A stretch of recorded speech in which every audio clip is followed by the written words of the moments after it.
Ladies and gentlemen, welcome to the Institute for Advanced Study. My name is Robert Dijkgraaf. I'm the director and the Levi professor, and it's really I think for all of us, a first to have this exciting and I would say a glamorous event here at the Institute. And I think also for our guest of honor, Dr. Oliver Stone, probably also first, giving, I would almost say, a scientific seminar here at this hallowed ground.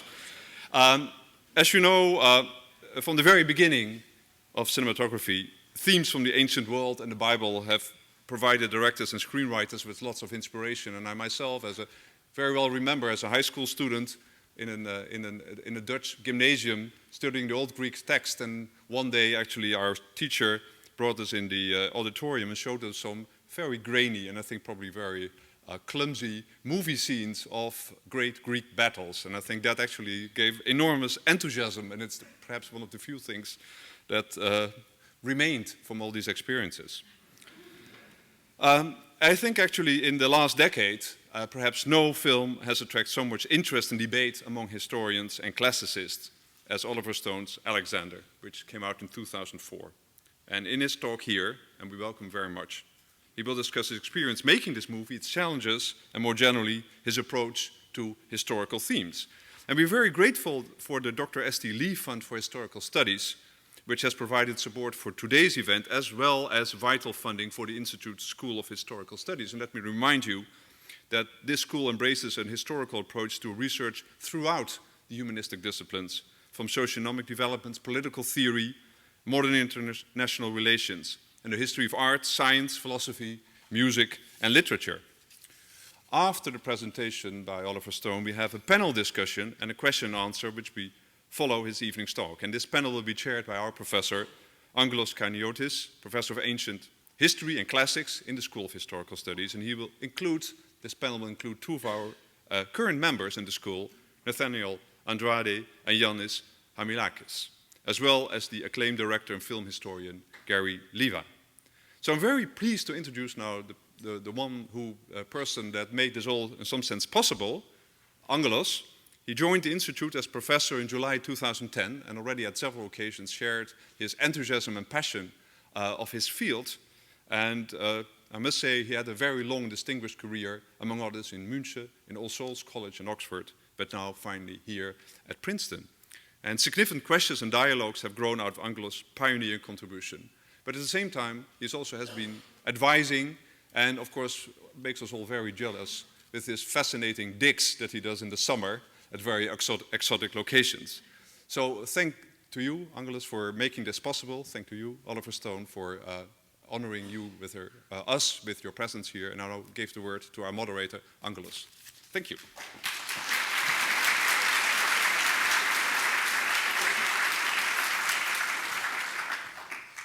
Thank you, Robert. Ladies and gentlemen, according to a widespread academic ritual, when someone is asked to introduce the speaker, one usually says that the speaker does not need an introduction. And then one goes on to introduce the speaker at great length nonetheless. I will not follow this ritual because Oliver Stone truly needs no introduction, the subject does.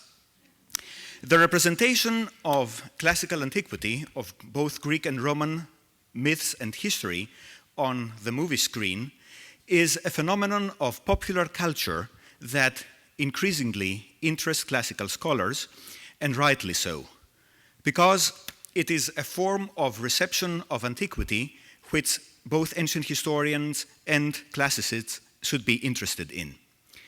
But also more generally, the cinematographic representations of history should interest historians, because they confront them with some of the most important questions of their profession.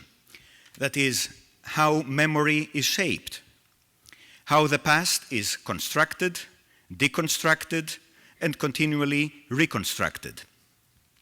Of course, historians and film directors or filmmakers may share the same subject matter, but they are confronted with different challenges. For instance, a historian has the luxury to be very vague about things he does not understand, whereas a filmmaker has to be explicit.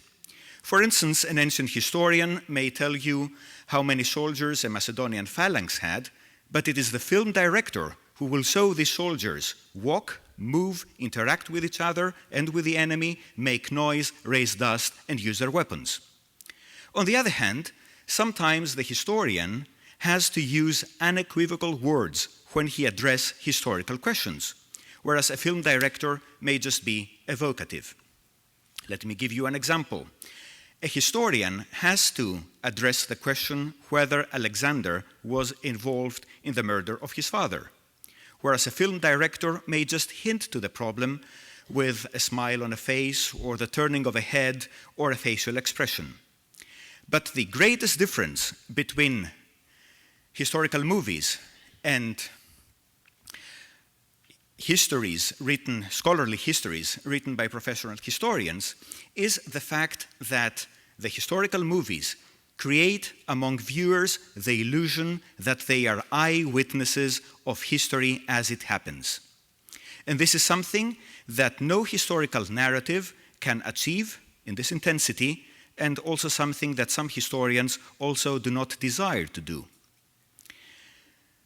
With whom can one discuss these questions? Oliver Stone is the obvious choice. Among contemporary filmmakers, he is the one who has treated historical subjects more often and with a diversity of approaches than any other, both as a director of feature movies, as a director of documentary movies, and as an author. And by doing so, he has contributed to shaping the collective memory of post-war America, especially most recently with his series, The Untold History of the United States, which is also written as a book.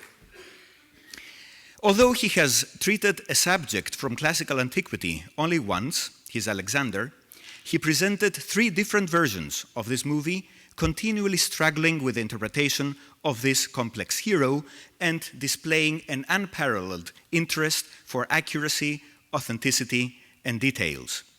There is no doubt Oliver Stone cares about history. It is only natural that historians should care about his movies. After his talk, we will have, as Robert already said, the opportunity to have a short discussion among panelists, but also give the audience the opportunity to ask questions or make remarks. Those for whom no seat was available in this lecture hall will have the opportunity as well to ask questions, but they have to formulate them in writing. Their questions are going to be collected 10 minutes after the talk, and I will be able, if I can read their handwriting, to incorporate them into the discussion. Before I invite Oliver Stone to take the floor, also on behalf of the School of Historical Studies, I would like to express our gratitude to the Lee Foundation for providing the funds that make these annual Lee Lectures possible. And of course, I would like to express our collective gratitude to Oliver Stone for agreeing to come to the Institute for Advanced Study and sharing his thoughts on ancient history, history more generally, and the screen. Please join me in welcoming Oliver Stone.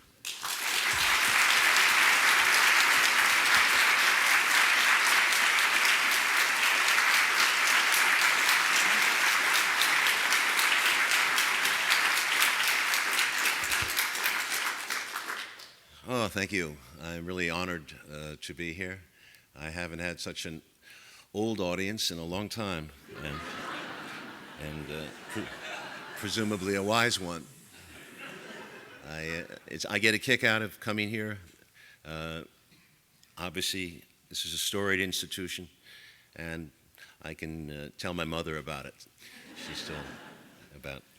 Angelos sent me a list of things possibly to talk about, and there were 3 subjects came up, and they were all good, and I could go on, but I thought that maybe some of these could wait till we do the panel discussion. But essentially, the first question that he was curious about, he said, you don't mind if I quote this letter? It is a transcript, it does exist, and he says, you've been a director and a screenwriter of both features and documentaries. And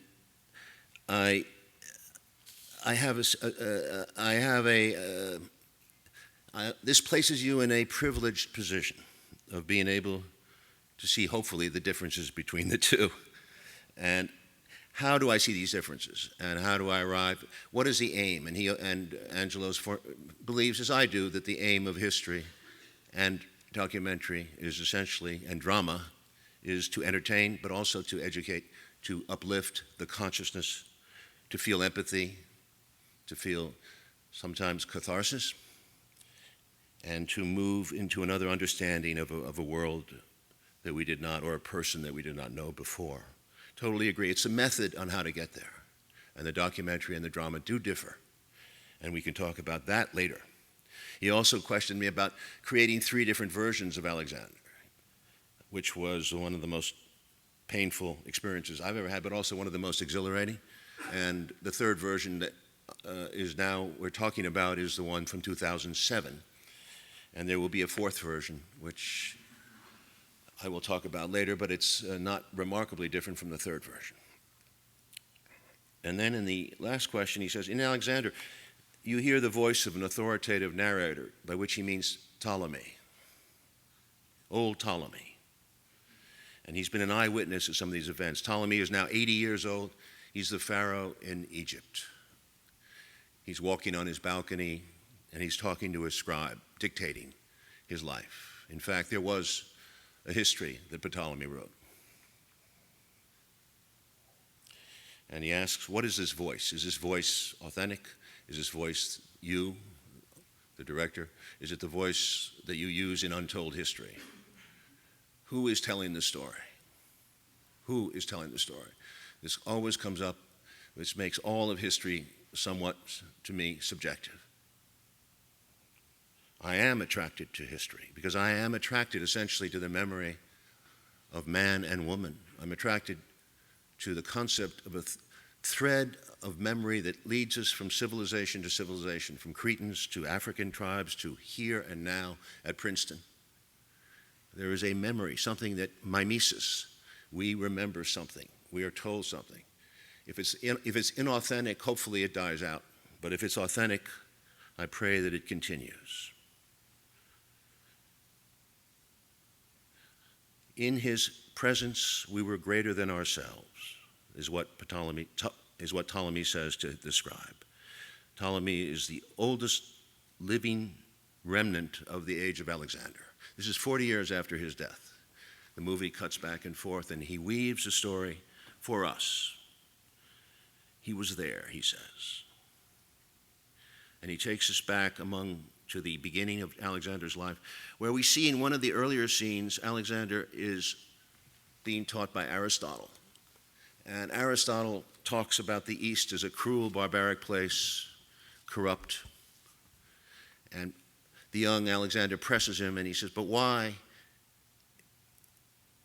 in our myths do all the great Greek heroes that he knows of go east? He mentions Achilles, he mentions Perseus, Theseus, Jason in the Golden Fleece, Heracles, who went to the east to make their fortune. But yet the Persians ruled the world. The East rules the West, and had always done so. But somewhere in ancient memory was this idea that a Westerner went to the East and in all these cases extracted wealth, resources, and came back. Alexander presses the older man. He says, well, it must be true, because why do people repeat it? The old man condescends to him and says, these are myths that poor people make up to believe that they can, to tell fairy tales of Amazons and great wealth and slain lions. And yet the boy doesn't believe him. And he says, but why does my father, Philip, still want to go east? And Philip indeed did dream of exacting revenge on the Persians for the invasions of Greece 180 years before. But the boy means it. But no one's going to take him seriously because his heritage is indeed in doubt. He is born into a rough and ready Macedonia where the clans rule, blood ties, feuds. It's a mess. His mother, Olympias, is the first wife of Philip, but by the end of his youth, Philip will have married 7 wives and will have several heirs, including the last heir is perhaps the most dangerous because he's the youngest, and it allows Philip to rule another 20 years so that Alexander will end up an aging commander loyal to Philip, maybe like Parmenion, and his place as a king will never happen. He will never be king, like poor Charles of England. So he's going to be Prince Charlie. And his mother doesn't want that for him because she has her motives too. She's an extremely ambitious woman, but she also believes, as many Greek women did, that her son was born with a god. A bit like, I think, catching a lottery ticket. But she really believes it, and she is a radical in her belief. And she implants in the boy a conviction of imagination that he is an ancestor, one of his ancestors is Achilles, and Zeus is his father, which of course conflicts the boy. You wouldn't want to grow up not knowing who your father is, and you're not being sure. And Alexander has problems and issues with that. Am I weak or am I divine? He asks Hephaestion in Babylon. My mother said I'm divine. My father says I am weak. Which one am I? He's a confused boy, but a burning heart. And out of all the growing up comes the murder of the father. There's a wonderful trip to the caves where Philip, his father, trusts him now because he rode the horse.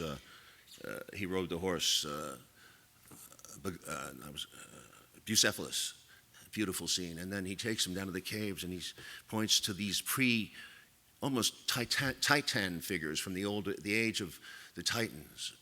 He talks of Medea, he talks of Oedipus, he talks of the nature of woman and man. And he says no man or woman can be too powerful or too beautiful without exacting the gods' jealousies. Philip is very much to me a Greek of that period of classical pessimism. And he says, nothing is going to change. Anyone who wants glory or greatness, as Achilles did, like you, is going to suffer greatly.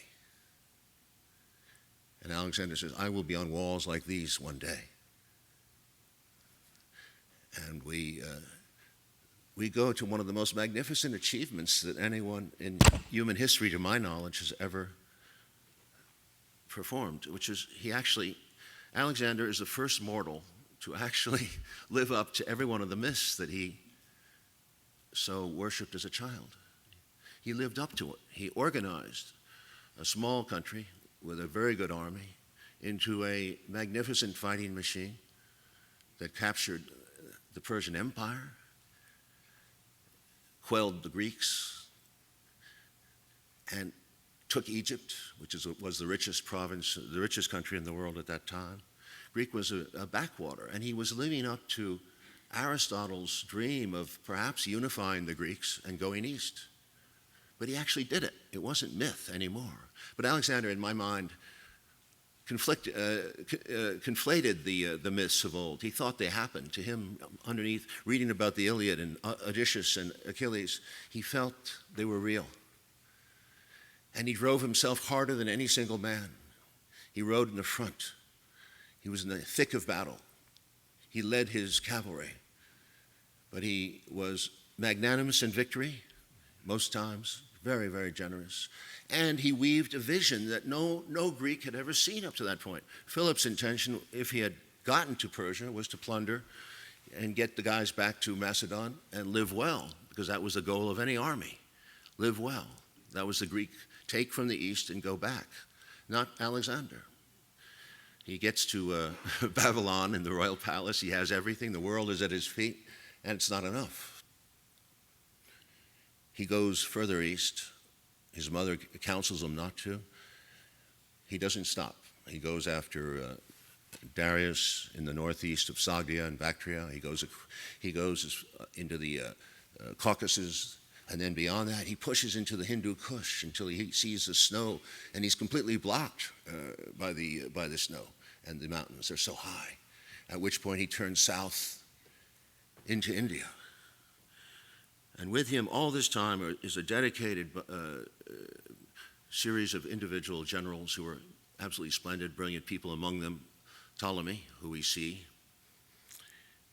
He not only is a leader and general of a 12,000-man mobile empire with no center except possibly back in Babylon, but he's also an explorer with scientists, with archaeologists, with historians accompanying the trip. He's moving a country, never been done in the history of the world before. He's moving a country essentially to new countries. He's organizing tribes. He's intermarrying his men, as well as himself, with the local women to intermix the blood and to get the trust of the locals, who have, up to this point, have no reason to trust anybody outside their tribe. It's very much a tribal world. Alexander saw further than that. He marries, a strange story, and we explored it in the movie. It's a strange story. He marries Roxanne, a political, low-level importance woman, a daughter of a chieftain of a hill tribe. He marries her instead of a Macedonian woman as his first wife. That is a huge outrage to the Macedonian people. Also, why didn't he pick a Persian wife? He takes a Persian wife as his second wife, but he takes Roxanne as his first wife, shocking his mother, shocking the world. They don't understand it. We try to draw parallels because we don't know. We go behind closed doors. We try to draw parallels between, we do draw parallels between his mother and Roxanne. There are similarities. Certainly both were said to be very beautiful, and Roxanne was also apparently a wonderful dancer. And of course, Alexander wanted to have children so that this line could continue, and he did have a child with her. But this becomes a distorted story and a perverse story, as Roxanne, it turned out, is a pretty tough cookie, as they all were, as they all learned to be in those days, because Alexander is surrounded by generals, by factions. People want his attention. Certainly, who's this woman? They're not going to cut her into the action. Most of the Greeks are worried about losing their fortune. They've made a fortune on this trip for 7, 8 years now. They want to take it back, live well in their old age, back in Macedonia or maybe even in Egypt, various places that are prosperous. But they don't have a chance with Alexander because he wants to go on. He's fighting a guerrilla war in the northeast of Iran for the next 2.5 years. 2.5 years. And unlike George Bush, he never gave up looking for bin Laden. He actually stayed on the case. There was not one tribal chieftain and there were several of them, they always broke their word. He'd always go back and say, okay, you want to mess with me? Here I am. And they were shocked to see Alexander would come back and get you, or he'd send one of his top generals to get you. And he always cleaned up. He didn't ever have he won every victory every battle he was ever in. The only battle he lost on the borders of Scythia, he was not there. 2 generals screwed it up. But by the time he hit India, the army had enough. And we transposed the scene of Clitus, the famous story, and it seems to be pretty much witnessed by several people, of Alexander killing Clitus, one of his senior generals, and who was mentored by his father and very close to his father. In that killing of Clitus, we see the image of Philip come back, and we are reminded of the great agitation, internal agitation in Alexander about his becoming king. You see, a few years before, when Philip wanted to married the new woman and had a new child, she was pregnant with a new child, he made a coronation ceremony where he was appointed. He appointed himself grandly as the 13th god just before his invasion of Persia was to begin in the spring. At that coronation, he was killed, stabbed, under strange circumstances by Pausanias. But when Pausanias was hunted down and killed right away, there was another horseman there. And there was always immediately the stories of conspiracy, that Philip had been cut down by the Persians, because they didn't want him to come to Persia. He'd been cut down by the Greeks, who hated him. and he had been cut down, some said, by Olympias, and in conjunction with some of these parties, because Olympias was about to lose the throne, which is to say Alexander would always be a Parmenion, and the new child would be the new king. So her power would be diminished. She hated Philip. She behaved publicly outrageously, which I think is a case to be made that she did not kill him because she was so outrageous. But the doubt was thrown on Alexander, and he had to live with that doubt. And it was a blood doubt. It's your father. In Greece, there was no greater crime than patricide or matricide. He killed the doubt of his legitimacy. First of all, he didn't look like his father. Perhaps he was a son of Zeus, or perhaps a son of a bastard. But there was all these scandalous Greek type of backstories about Alexander. He hated that. He hated that, and he always wanted to prove himself. He was insecure all through his life. And here he was doing these great things, but always questioned about his authority, his rule, and the influence of his father and the greatness of his father. So when Clitus, who got drunk one night at a party that they had, they used to party in those days because the wine was about 20 times as strong as we have it today. And he drank too much red wine, and he insulted Alexander and his mother and the lineage, and Alexander went berserk and killed him with a spear. And of course, plunged into a self-incrimination. Alexander was one of the only monarchs of that whole era who would feel and apologize for mistakes, who felt, not always apologized, but he felt great grief. And he acted it out, he expiated it in a very public way. The army wouldn't move. Finally, they moved, but then they mutinied twice. But in our movie, we only do it once. We have one mutiny. He convinces them to go on, barely. They're dying to get home now. They've been away for some of them for 10 years. Some of them for 10 years. He goes to India. And in India, he meets, some say his downfall, some say his greatest hour. I think we show his greatest hour. Because in the heat of one of the battle where elephants come out of the jungle and attack his cavalry and his infantry and are destroying it, he actually attacked. Typical Alexander. He went right for the biggest elephant with the king on top, as in a mano-a-mano duel like Hector and Achilles at Troy. And we show him severely wounded. But he does not lose the battle. It is his gesture that turns the army around, which is based on an incident at Multan in India, which is a different kind of battle, but we combined for dramatic purposes, in which Alexander actually jumped over a low wall with three of his men to rally his army that was retreating. And when they saw Alexander disappear behind the wall, they rushed back and to save him and took the town. And Alexander was severely wounded. It was the worst of his 8 or 9, 10 wounds. I forget what it was, but almost to the heart. And we show him near death. In that moment, the eagle comes back. The symbols are the sky. The father comes back to him in India to acknowledge that he has truly earned his kingship. At this point, at the point near death, Alexander tells his army, we're going home. The army is cheering, we're going home. But not Alexander, he's broken. Because his life's journey is always to explore, always to go beyond.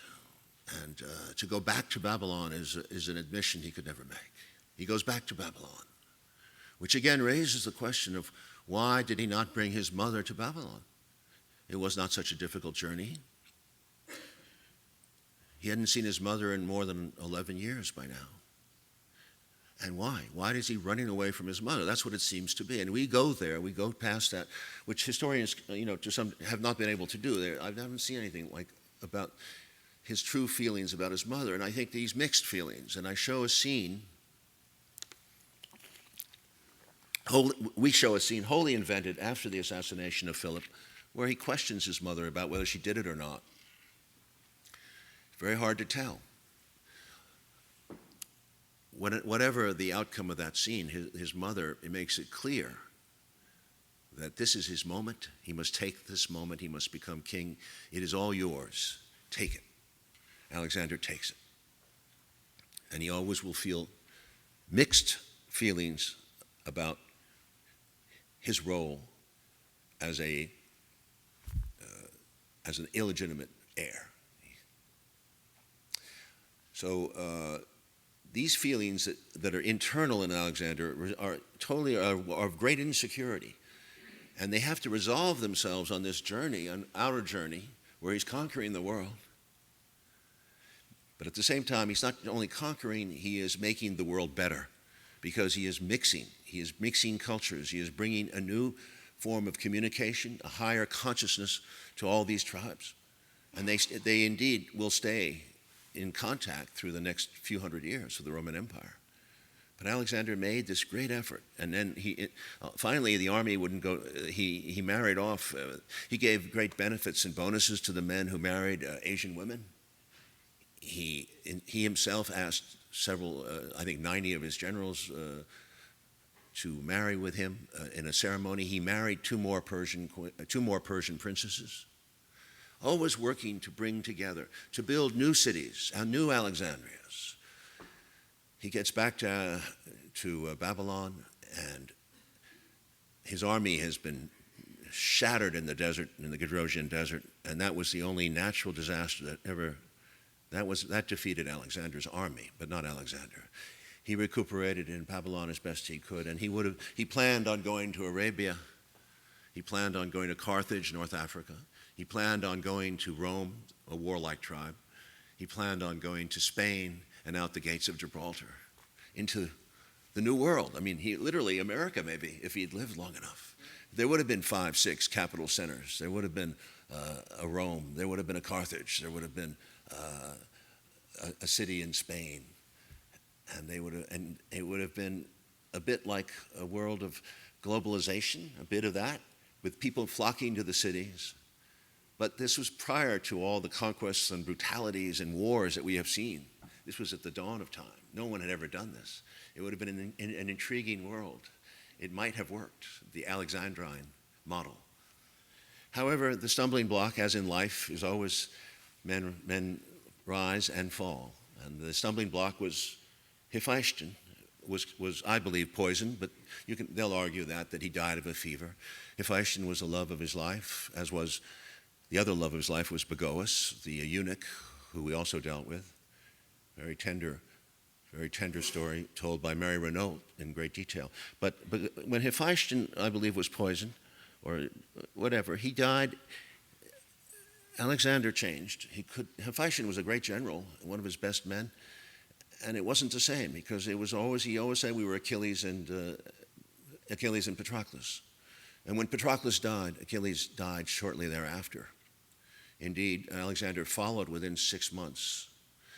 And here we weave this incredible story, I think, which is about the way these things happen, is that the generals, the factions of the generals, the Roxanne factions, the general factions, there were 4 factions that ultimately thrived.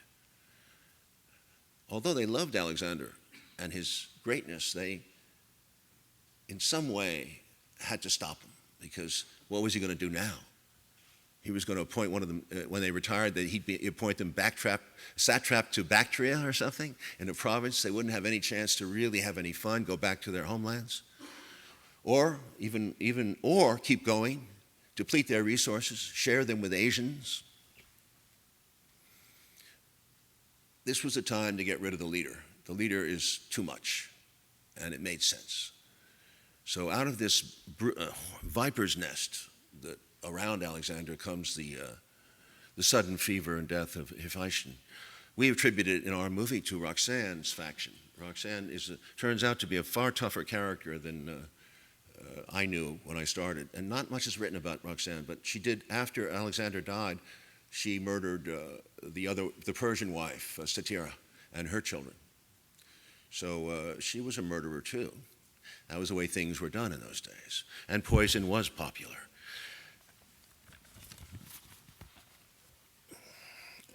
Alexander expired in 323 in June in Babylon. And we, at that point, go back to Ptolemy in Alexandria 40 years later to close the story.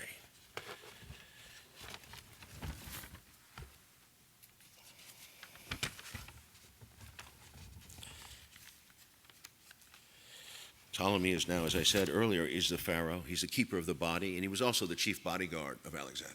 And he was a decent man. And he walks the terrace, he tells us a story.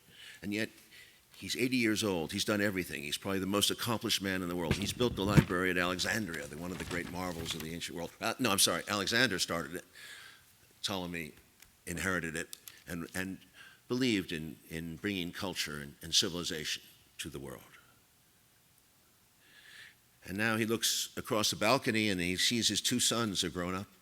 He says, I have 2 sons, and they will be good men, good and just men. They will rule well, they're fairly. But what do they know? He looks at the mural on the Alexandria Library. But what do they know of the great charge at Gaugamela? Or crossing a 100,000-man army over the Hindu Kush into India? The dreamers must die, he says, before they exhaust us with their dreams. But it is the dreamers, he admits in the end, who take us beyond ourselves, who change the world. And then he looks up at the greatest dreamer of them all. He's made a small, intimate statue of Alexander. And the camera is rushing up into the sky, and he says, the greatest Alexander of them all. And as an end title, reminds us that Ptolemy's most valuable memoirs, perhaps the most military memoirs written of him, unsentimental, were destroyed in the fires that swept the great library at Alexandria in the 1st century AD. The whole thing was lost. Did he exist? Did we make him up? Ptolemy asks that question. And I think back in this movie to the story of Alexander as a boy in that cave, and he looked up at his dad and he said, one day I will be on walls like these. And his dad had said, things will change when the gods change. That's the old Greek pessimism, the cycle of fate. Alexander breaks that barrier. In classical Greek pessimism to me, he becomes the new Greek, the Alexandrian age. No, he says, he proves it, he doesn't say it. No, he proves, things will change when men change by incorporating, I believe, the other, by which I think Alexander means the East, the shadow, by transcending all the physical, sexual, cultural, and racial barriers. Alexander incorporates the forces of the other into his worldview. Which brings us back briefly to my documentary, Untold History of the United States, because in these 12 hours, I too have completed my own life journey in proposing with my co-author, Peter Kuznick, one might say a radical revisionist history of the U.S. empire and its national security state. We have proposed that the U.S. will shatter in its quest for dominance.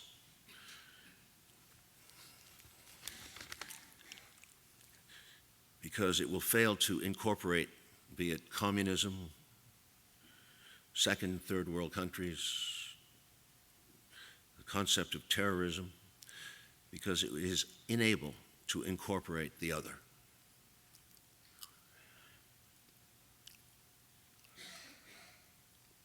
Alexander, remember, had great tenderness and great generosity. And he also said, conquer your fear and you will conquer death. I think I think that's about it. I've been up here for about half hour, so we should probably sit down.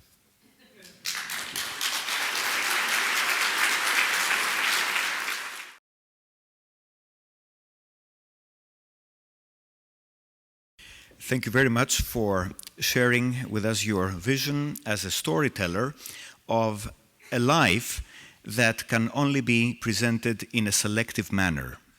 And you have explained why you have selected certain episodes of the life of Alexander to present his life as a drama.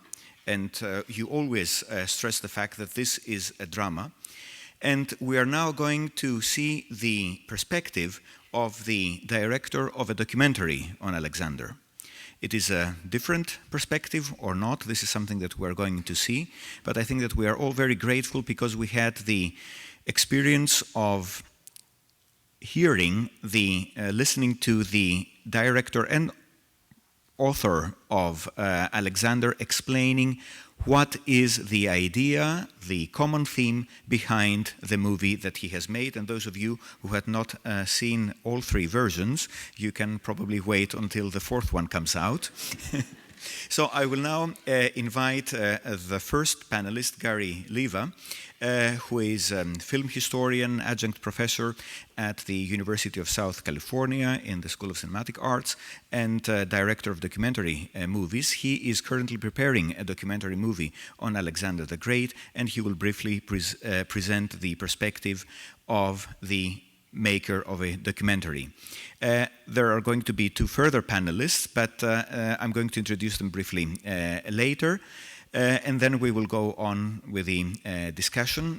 Gary is going to show a small segment of this movie, and this is why he will present this from this place. So the rest of us are going to be seated on the panel after his presentation. So, Gary Leva, you have the floor is yours.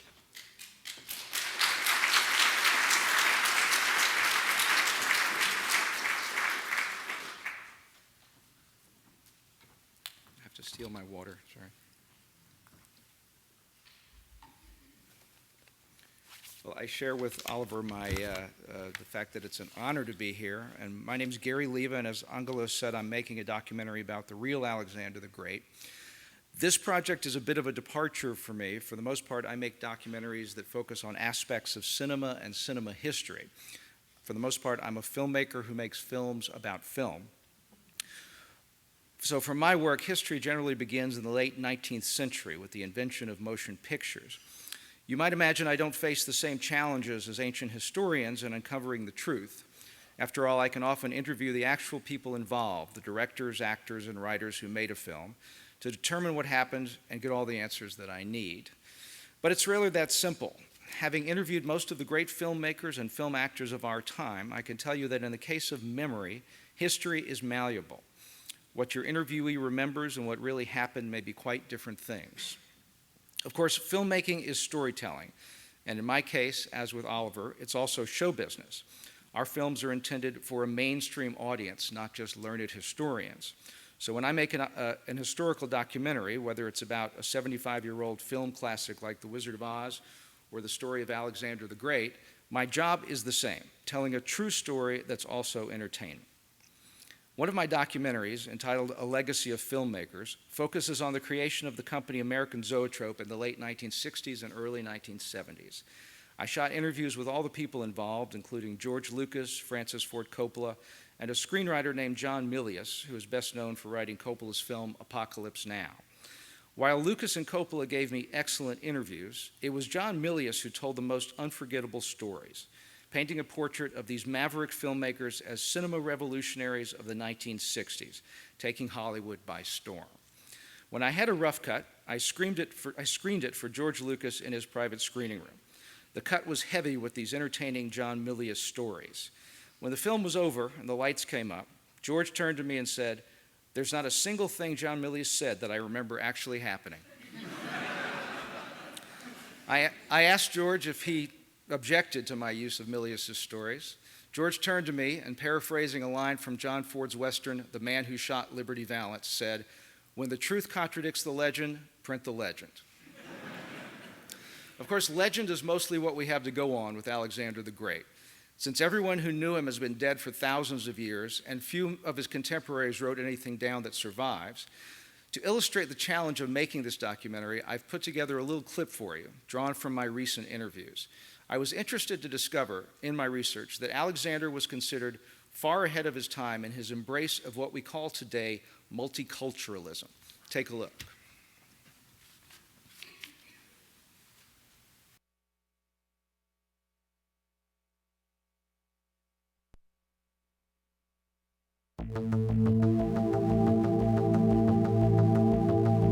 Alexander was a multiculturalist and a feminist before there was such a thing as multiculturalism or feminism. Alexander's culture remained wholly Greek. Greek was the only language he spoke. We're not in a multicultural court. We're in a court where the Greek language, Greek ways, Greek theatre, Greek athletics, Greek drama, thinking in Greek is the way forwards. Alexander seems to be all about a kind of benevolent imperialism, showing respect for the people that he conquered. He wasn't just imposing his own kind of Greek Macedonian image on people, but also trying to get a sense of a kind of a blended empire.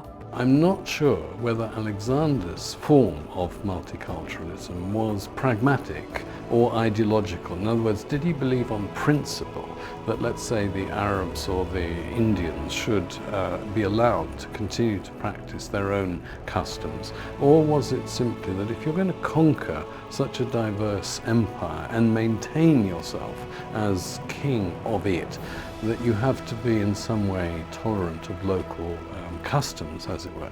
We now know about a Jewish family living in Babylon and being quite integrated in the life of the city. So here we already have a multicultural context before Alexander arrives. I think Alexander probably would have puked on your shoes if you said something like multiculturalism to him. I mean, I can't even say it. That's psychobabble. Alexander understood human nature. He understood that human beings have certain beliefs. Now, there's two ways to approach that if you're going to deal with that other human being. You can say, listen, your belief sucks, and if you continue to believe that way, I'm going to cut your head off. That's one way of doing it. And many of his predecessors did it precisely that way. Alexander had a tolerance. He said, you know, I don't know whether that big statue of a cow is really a god, and frankly, I don't care. Are you good with that? Good, fine. But here's what I need you to do. In return for me tolerating that and not cutting off your head, and not taking all of your money and all of your women and all your possessions, I want you to guard my flank here. I want you to help me out with this. And I don't care about your big cow.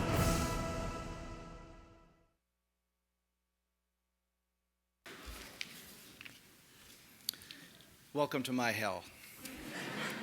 Documentaries don't do ambiguity well. The best documentaries have a clear point of view in their storytelling.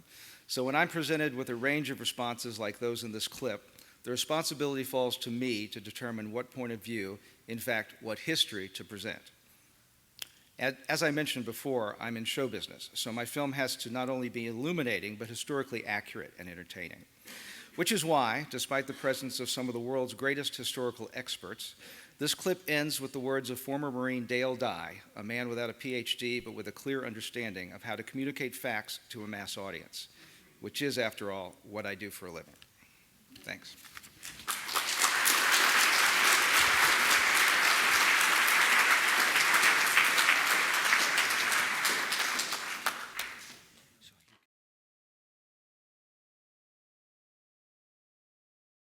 Thank you very much. This was extremely interesting and a very good introduction to our discussion. Thank you also for sharing not only the segment from your film, but also these wonderful images from Oliver Stone's Alexander. For years, I had in my door when I was teaching in Heidelberg that wonderful scene where one sees the confrontation between the horse and the elephant. And I think this is a wonderful epitome of what the campaigns of Alexander, but also the that whole historical period means.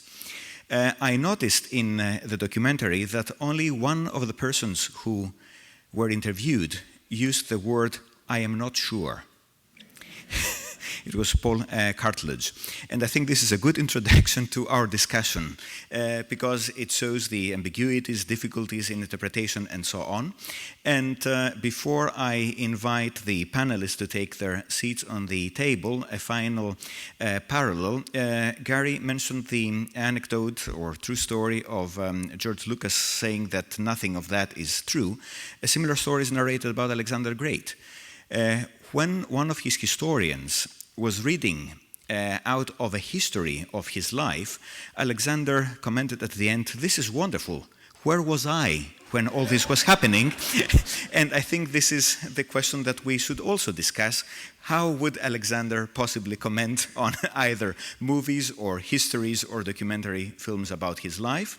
So I may now invite Oliver Stone, Gary Leva, Yannis Hamilakis, who is professor of archaeology at the University of Southampton, and Nathanael Andrade, who is assistant professor of ancient history at the University of Oregon, who will also make brief statements before we go on with the discussion. Please, gentlemen, join me in the panel.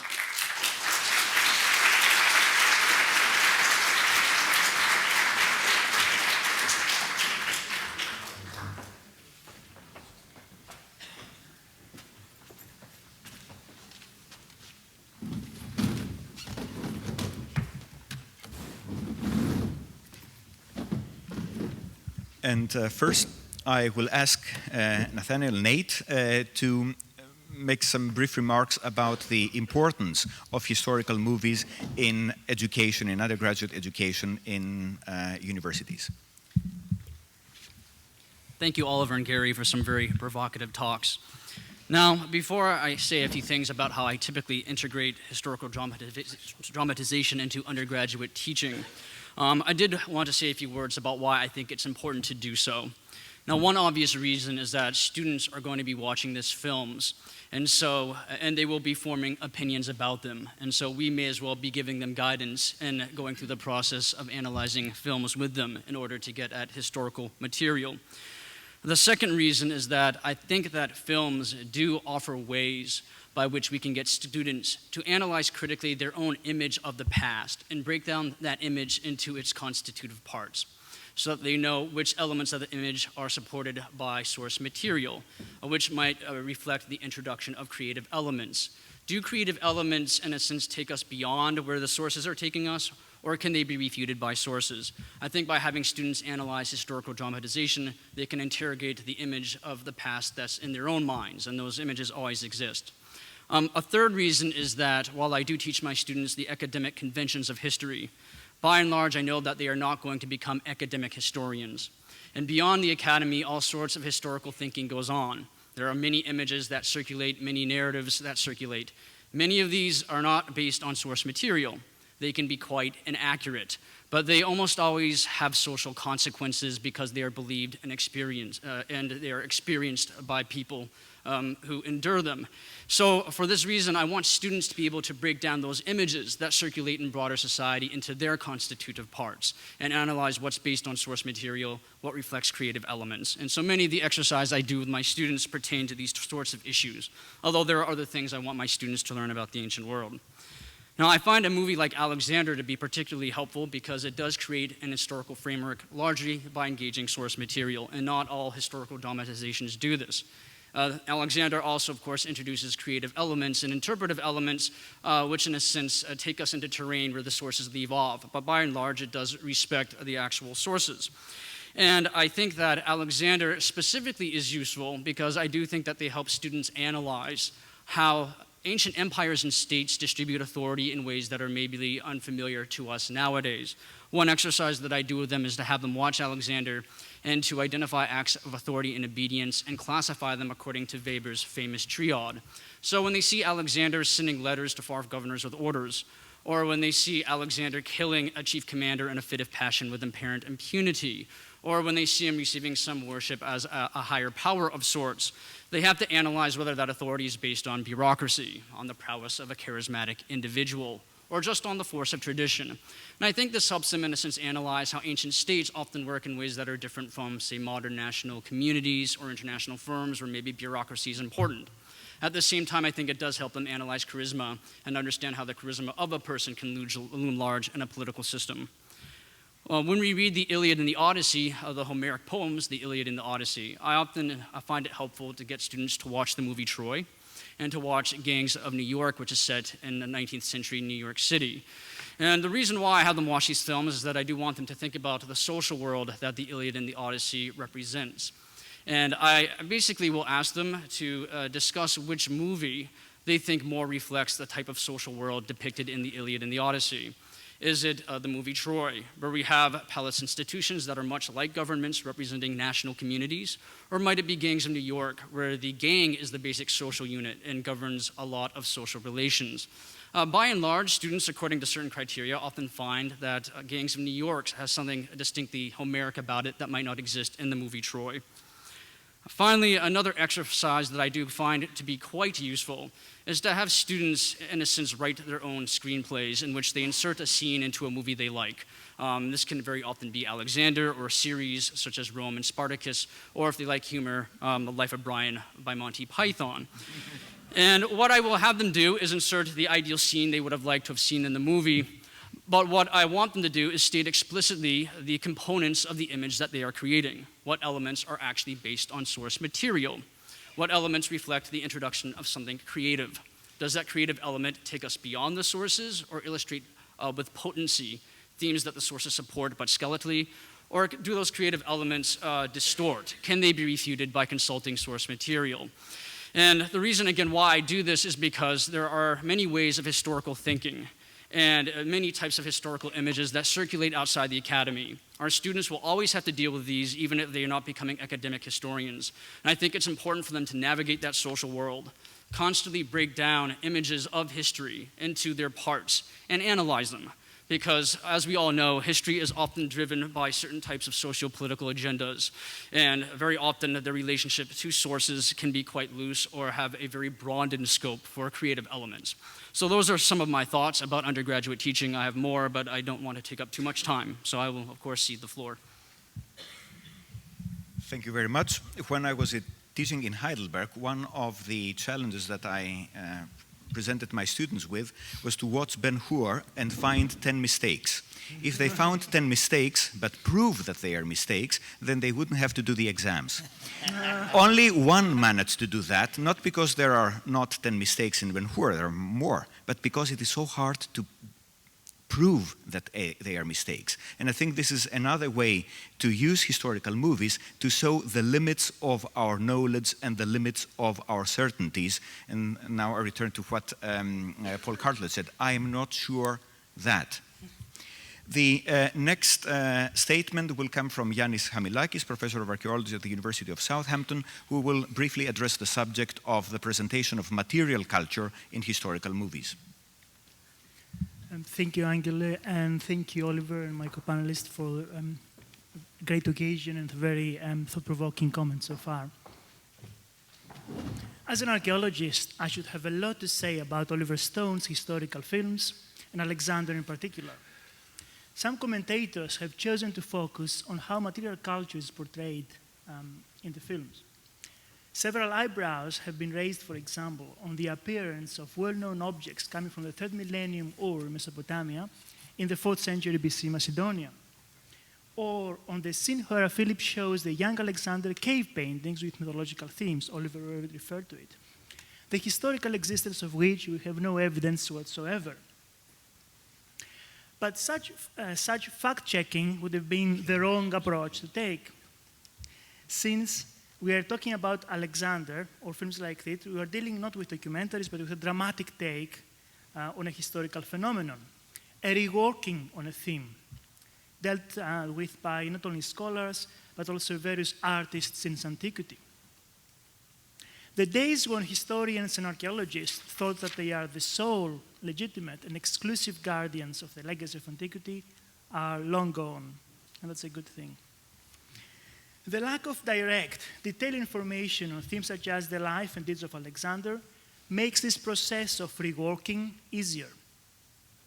In fact, it invites not only scholars, but also artists and others to experiment with a theme, an experimentation which is always worthwhile.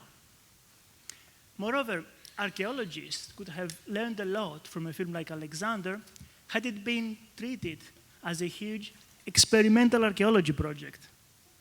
But sadly, it was not. Maybe next time Oliver will take with him a group of archaeologists to do experimental archaeology. The director makes it clear that this is not only a dramatization, but also a take on somebody else's memory. And I think memory is the theme of the evening, and I would like to say a few words about it as well. And that somebody was directly implicated in the events to be narrated and had a vested interest in narrating them in a specific way. As we heard, the story is portrayed as a narration of Ptolemy, governor of Egypt, who served as general in Alexander's army. What I found most interesting in this film, in Alexander, is its underlying conception of the historical task. It is seen as neither narration of a sequence of events and a faithful and objective account of the past, but nor as a complete fabrication in the present, a pack of lies we play on the dead, but rather a mnemonic recollection, a constant reworking in the present. It is seen as a process of production rather than invention, a process in which the tradition of all the dead generations weighs like a nightmare on the minds of the living, as someone famously said. A process in which the past beats inside us like a second heart, as the novelist John Banville says in his novel The Sea. In other words, the historical task is a mnemonic recollection. And as we know, memory is not history, nor is it an orderly process of historicization. It can be a deliberate recollection and evocation of the past, as well as involuntary, random, unexpected, a disturbing process which can disrupt the present. In Alexander, we encounter layer upon layer of memories which coexist side by side with and in the various presents. Alexander's present, Ptolemy's present, our present. Whether these memories are mythological, historical, or biographical is of little import. Homer and Troy, Achilles, Oedipus, Philip of Macedonia, and his own lineage, which included immortals as well as mortals, and Olympias. It would be tempting to use an archaeological analogy here and talk of a mnemonic stratigraphy. But that would be a misleading term to use, for every voluntary or involuntary evocation of the past in the film, as in reality, did not reference a stratigraphic layer in a neat and orderly layering sequence, but rather reshuffled the whole mnemonic field. Biography, family, mythology, and history are all interwoven, referencing each other. They commingled in shaping the various presents at play. But if that is the case, then what kind of memory does this film, does this sort of cultural production generate today? How do these films operate as social and cultural phenomena in the 21st century? Let me be more specific, referencing another seemingly historical film by another director, and I'm talking about Zack Snyder's 300, based on Frank Miller's cartoon series of the same name. It is a film that was released in this country in 2007, and is a take on the Battle of Thermopylae between the Spartans and Persians in 480 BC. When it came out, several critics commented that the film is paradigmatic of not only Orientalism and sexism, but overtly racism or even outright fascism. The glorification of warfare and death, the stereotyping of the Oriental other, and of gender roles and performances are some of his key features, and in fact some of his key attractions for large audiences in the modern West. And sure enough, imagery from the film features now prominently in propagandistic material put out by neo-Nazi groups in Greece, in Italy, and elsewhere in other countries. But unlike the 300, Alexander attempts to subvert several of these stereotypes. And I'm sure the director is right in attributing the commercial failure of this film in Western countries, including the US, to that attempt at subversion, or at least problematization of these stereotypes. But I would like to ask our guest more directly to reflect on the cultural and political work that this film has been performing since its release. The kind of cultural and social memories that it evokes in various audiences and contexts, given also the timing of the original release, 2004. As we know, this has been a long-term project for the director, and the works for many years before its release, but as I said, came out in 2004, and that is 1 year after the US-led Iraq invasion. In fact, this connection was made today by Oliver and has been made by him several times in commentaries and interviews. And he draws a contrast between Alexander's strategy and philosophy and those of the then US administration. And guess whose strategy came out favorably? In any case, the mnemonic connections are too many for anybody to ignore. The binarism between East and West, huge military campaigns and invasions, colonization and empire building, Babylon, and so on and so forth. In fact, this timing, this connection, adds yet another layer upon the already immense mnemonic field of Alexander's legacy.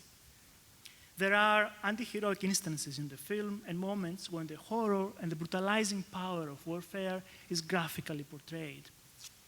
And the director was keen to emphasize Alexander's respect for the people he conquered. And as we heard today, he clearly admires that historical figure. But my final question, and I will finish with this. Does this cultural and mnemonic take on Alexander not lead to the further glorification of conquest and empire building, albeit in benevolent and seemingly civilizing intentions? Thank you. Thank you very much.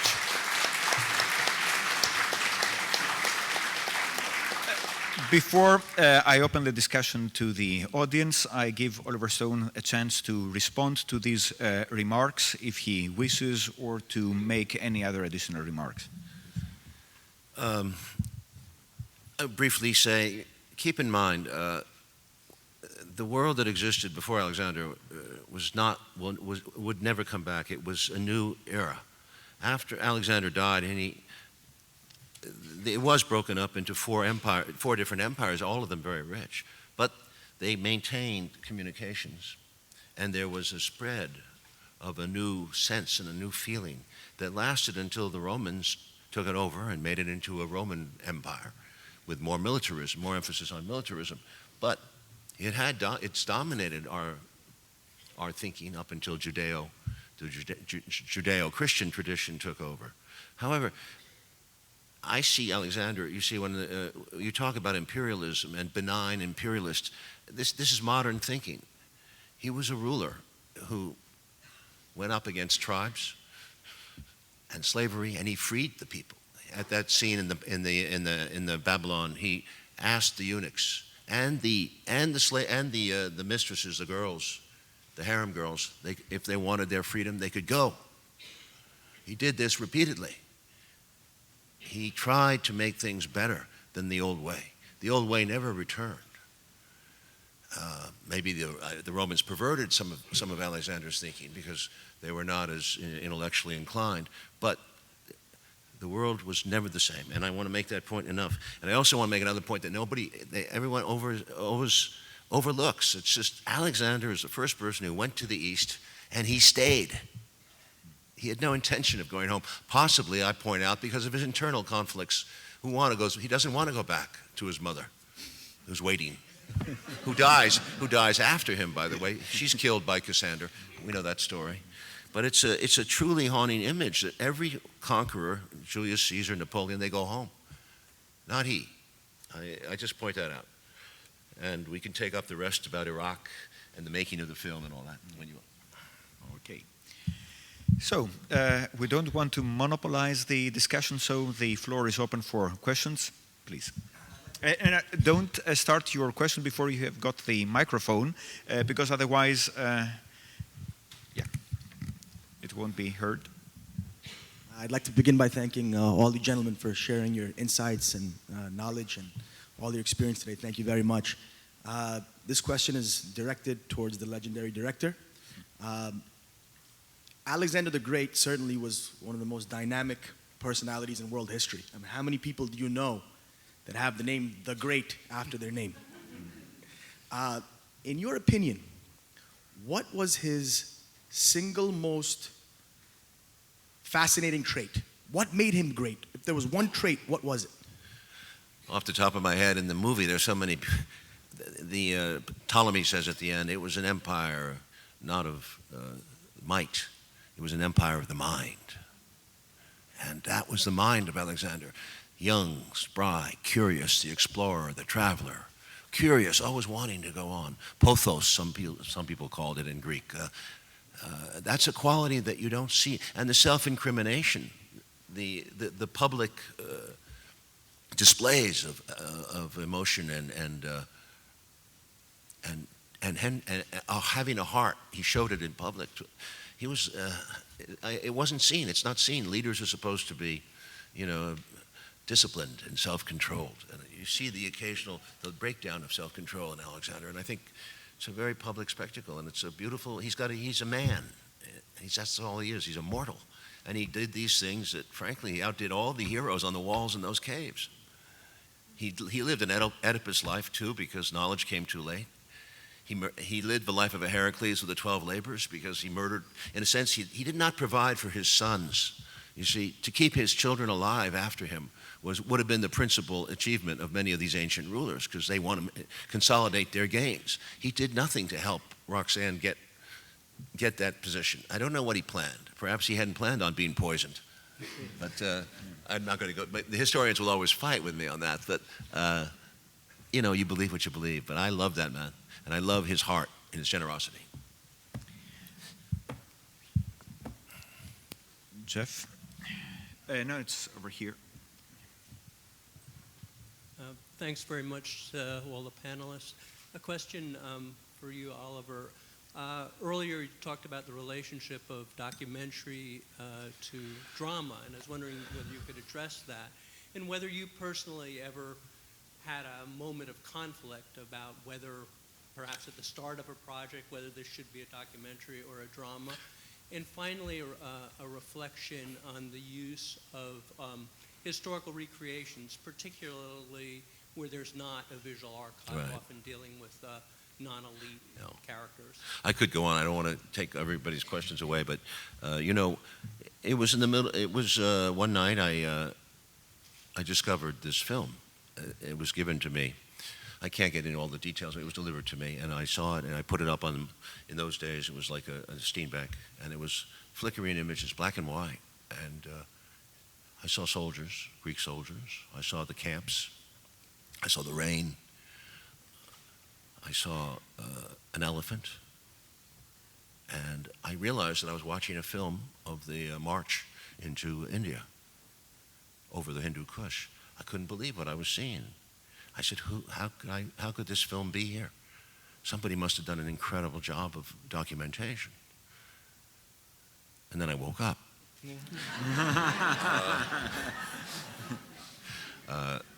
It's too good to be true, but wouldn't that be the great? I mean, if we did get a piece of film from that time, wow, that would be the ultimate. It would make the cover of Time magazine. But to be truthful,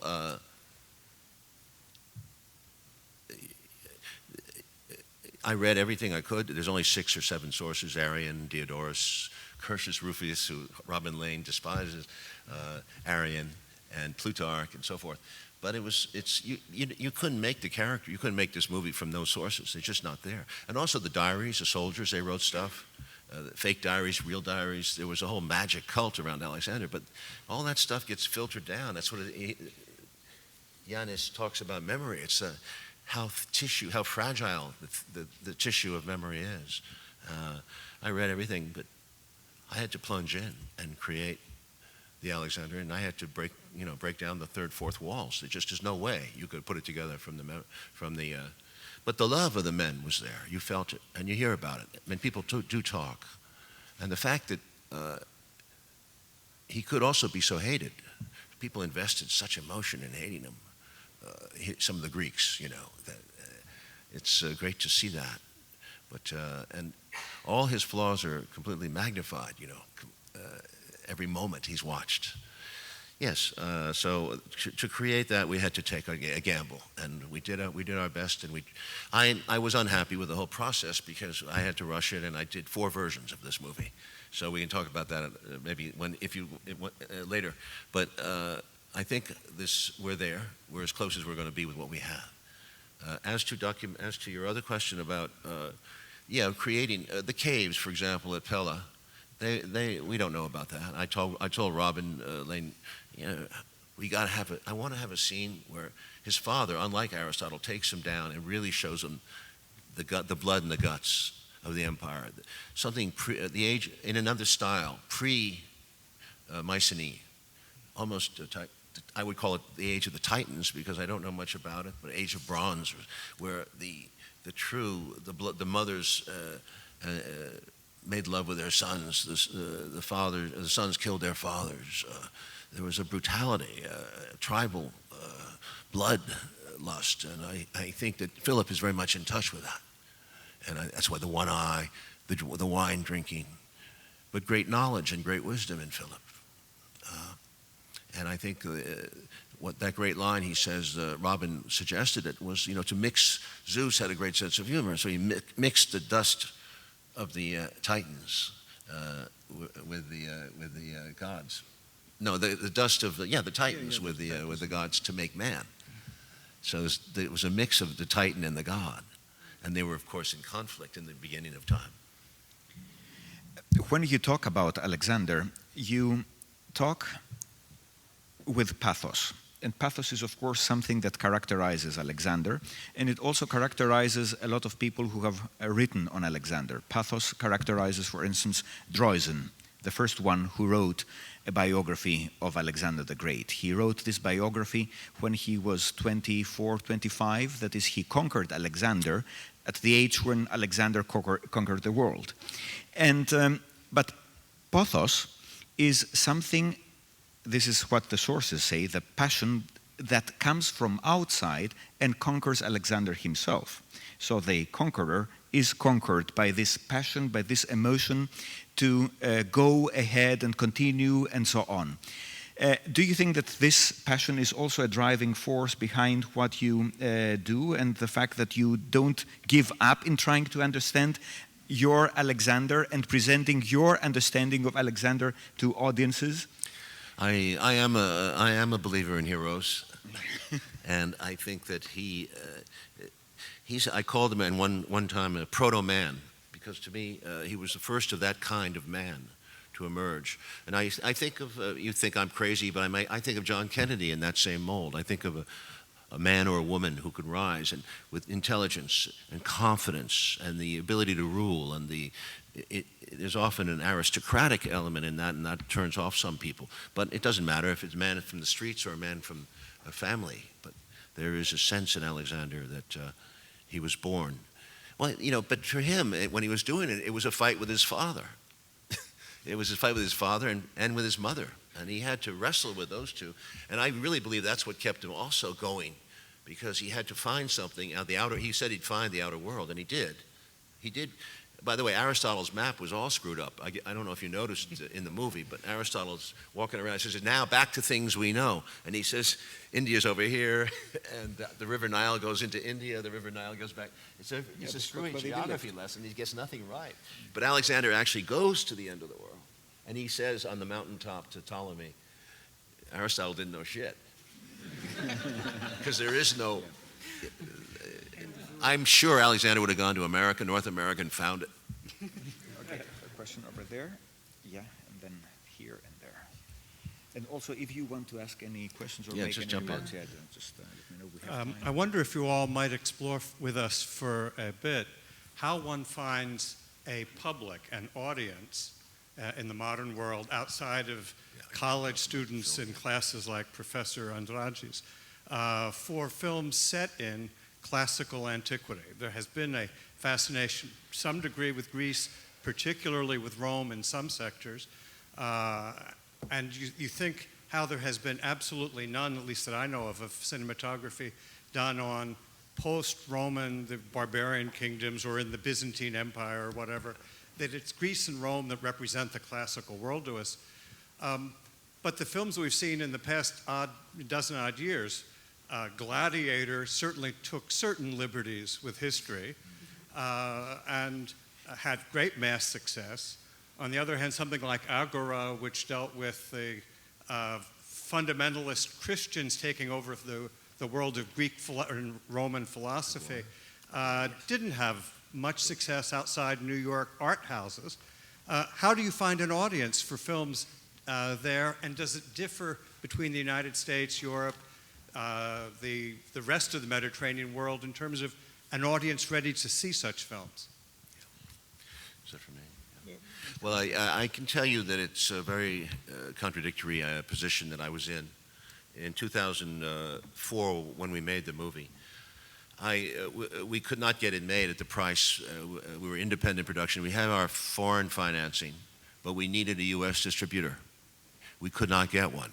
They all passed on it. Warner Brothers was making a film called Troy, and I read the script, and it was obviously distorted, as you know, but Brad Pitt was playing Achilles. So, honestly, trying to get this film made, otherwise it's a dream gone wasted in terms of it'll never get made. It'll be a piece of film that I dreamed about that night. With my partner, we went into this meeting with the two top people at Warner Brothers then, and I actually told them that this is going to be your son of Achilles. And obviously, I knew it was not going to be, because Achilles was definitely an action picture. It was done for the violence. It's done to make the money. You sanitize the violence enough. You have a couple of good-looking hunks with good muscles, and those fancy, nice plumes. You have neat, nice plumes, and you can make it. You can make money, but not too much sex and not too much gore, because that was the Warner standard at that time. That's very difficult, because sex is what I had on my mind. I had a trisexual here, but I kind of like deflected that, and these battles were gory. These people, they fought in the pits. This was like ultimate fighting here. So it was a tough position, and I kept pounding on that you're going to have such a hit, you're going to make so much money with Achilles that we're going to smooth. No matter if the film sucks, people will go because they want to see that. Alexander was related to Achilles per his mother, so you can always do that. And it was sold somewhat meretriciously on that angle, much to my call it my sadness, my sad sickness. It was a very difficult go from the get-go. The first cut was 3.5, 4 hours of blood-soaked madness to them, with a eunuch running around. I mean, they couldn't. They just filed out of the theater, and I knew I was, this is not going to work. Second version was finally, put it this way, there was some screenings. We compromised as best we could to get a theatrical release of under 3 hours, 2 hours 40 something, I believe. Got into the theaters in November 2004, approximately 7 months after we finished shooting. That's not a lot of time. And I took responsibility, and I tried back to film, but frankly, it didn't do well in the U.S. It did well in Europe and the non-English speaking countries. It did not do well in English speaking countries. It was to me, it was a ponderous narrative, leaden. There were great elements, but I knew them, but I had done too much history and not enough of the old movie. On the other hand, it was not a cop-out in the sense that some of the other movies, like I thought Gladiator was, you see, when you celebrate Roman values in a Western audience, you're going to do well, because those are the values of militarism. That's the values that America does appreciate, aggression. And in this Greek world, it's another ballgame. It's truly much, as Robin would say, it's a much more refined culture. And we tried to hit on some of those aspects of Macedonia versus Greece too, but we were doomed. We were doomed, I think, from the beginning, because Bush went ahead and sloppily invaded Iraq. It was a disaster. We're in the middle of this all. It's 2004. Everybody's thinking about imperialism. This guy's an imperialist. He's a tyrant. A tyrant came up all on. And of course, we have a tyrant issue in the movie, because some of the soldiers in India, when they mutinied, said, "You're a tyrant." And that's when Alexander went berserk and actually stoned to death 13 of them or something, who accused him of being a tyrant. He was very sensitive to that word. He hated to be called a tyrant, which doesn't mean you're a tyrant, but it is one-man rule if you can unite the world. Hopefully an enlightened monarchy, and if not, a governing body of elders, like in Star Wars, you know. It's possible. It's possible. Don't go back to our history of our blood-soaked history of the last 2,300 years. Go back to that time and imagine that it is possible with an enlightened monarch. Now it would be impossible with our histories and our nationalism and our loyalties. Of course, you are not a tyrant if you eliminate anyone who claims that you are one. So one here, and then we go. That's cheap shot. That's a cheap shot. May I say that he also, you know, okay. No, it was just. He let the fellow in Athens live. No, your friend Demosthenes? Demosthenes, yeah. He's not my friend. Although I am Athenian, he's... Please. Thank you for the panelists for the great insights. My question for Mr. Stone, related to Jeff's question about how much you care about the so-called historical facts in your movies, as Mr. Liva mentioned. And I just wonder, do you have any occasions in which you know it's against quote-unquote historical facts, but it's still going to do this to tell a story? Another question related to the first question, you have your vision of the great hero. What kind of criteria do you have to choose your actor, the main actor, to act that hero? What kind of the image or what kind of a man you want to choose, and how you did that? Thank you very much. May I, before I give you the word, combine two related questions. One of them is how you use the historical facts. One of the questions is how do you use archaeological material? For instance, were you inspired by Alexander's mosaic in your movie? And how do you see your own role as a creator of history, so to say? And this is also connected with my original question, how you see your role as the narrator of history, especially in your untold history of the United States. It's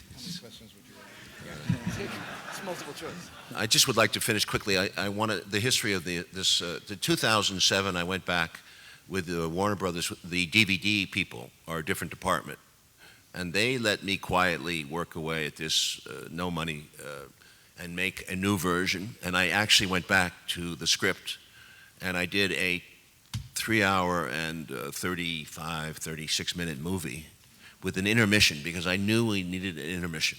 This is too much for one showing. And the two previous versions were ran all the way through, and it's exhausting. So, but the intermission, when I was a kid in the 50s, that was always it gives you a chance to think about the first act. It gives you that necessary pause, and you go back in fresh in the second act. So we put the intermission in, and we made the parallel story much more clear to me between the mother and the father back in Greece as he goes further and further out. He goes further and further in until it resolves itself. In this fourth version, which actually Warner Bros. Asked me to do a fourth version because it was so successful, the third version, that they wanted to do another one 6 years later, in 2013, will be simply a trimmed down version, because when I went the other way, I put the whole thing back together. I screened it 4 times publicly in huge theaters around the world, just special screenings, and I learned from those screenings. So from that, I've drawn this fourth version, which I don't know what to call now. Alexander, the complete Alexander. Alexander, complete version. I don't know what. Give me an idea, but essentially it will come out, and it will be about 3 hours and 20 minutes, but it will have the intermission right before he goes to the mountains. It will come on his exile from Greece, when his father throws him out of Greece and he leaves. Intermission, and then we come back into the mountains of the Hindu Kush. What about the question about the selection of the actor? I was trying to skip that. Since we don't have a lot of time, I will allow you to skip that. No, I wanted to go fresh. There'd been a Richard Burton version. The classical way of treating this is Frederick March was a dad, and Claire Trevor was a mother. So Angelina Jolie, whatever you think, I think she's great in this movie. She's outrageous. She's everything. Some people would call her a stereotype or a cliche of feminism. I don't agree. I think there are Betty Davises in the world, and Joan Crawfords, and long live them. And she did it, man. She had guts, and she comes across to me still 10 years later is one of the strongest elements. Val Kilmer, very strong. Colin, a little less so, because he was nervous and shaky at times, and he was young. I probably could have, but it's partly my fault too. But I think he works because you see his journey. At the end, you understand the man, and that was my job. And now I think in this fourth version, you really start to feel Alexander all the way through. And with the third version and fourth version start with the battle starts with Alexander dying. It goes to Ptolemy remembering, and it goes to the Battle of Gaugamela right away, where you establish Alex at his prime. That's before you go back into the past and see how he became this man. For me, it makes a huge difference. Okay, Avi? This is actually a question to the historians. So it seems that the main difference is whether or not you take liberty with the source material. Now, I'm not sure what gives you an idea about the source material, whether the writing you read, whether it itself was drama or documentary. Yeah. Because these people who produced it had the same, some of the same incentives we do. You are asking the wrong person, because I belong to perhaps a minority of ancient historians who do not believe in their sources. I don't always take them seriously, and I don't really see a very big difference between the selection that a filmmaker makes in presenting a version of history and the selection that a modern historian makes on the basis of what people have pre-selected for him to know. So it is a very complex issue, and we don't have the time to go into it there, but this is a very controversial. I would like to give another question from the audience that came in writing, because I think it is important. It is the question, what is the other that the US needs to incorporate? It is a question that concerns your last work. Well, you're talking about Untold History of the United States, which we just 10 hours on TV and 12 hours in the DVD. From 1900 on, we argue that the United States has become an empire abroad, and that especially accelerating since World War II into a national security state, and now appointing itself a global security force with responsibilities for the entire world. We are the world's policeman. This is self-appointed.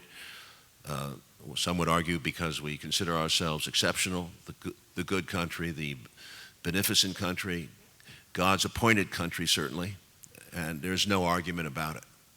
There is a bipartisan foreign policy. We are everywhere. We have bases, an estimated 700 to 1,000 foreign bases, 6,000 domestic bases.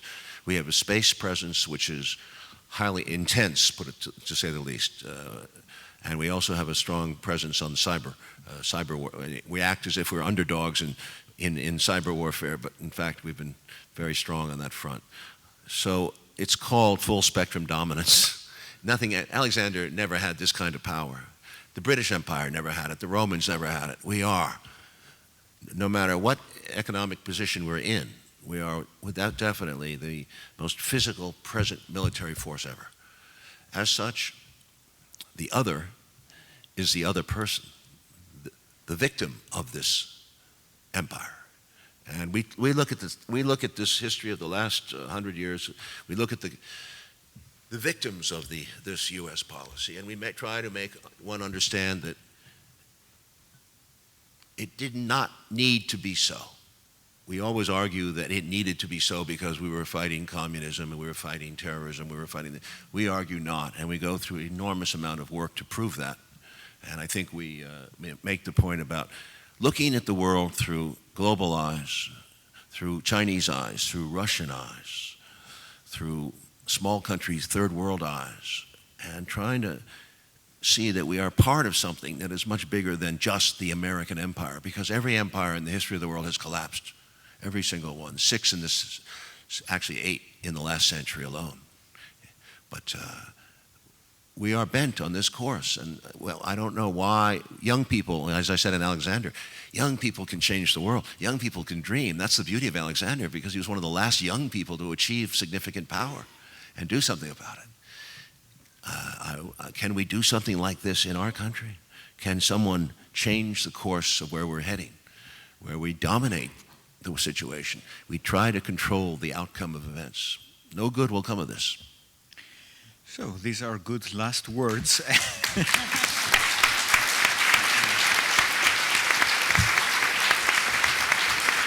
We have run over time, but in this respect we follow the tradition of Oliver Stone as a director. Thank you very much for coming. Thank you very much for participating in the discussion, and all our gratitude goes to Oliver Stone for his willingness to be here and participate in this discussion. Thank you very much.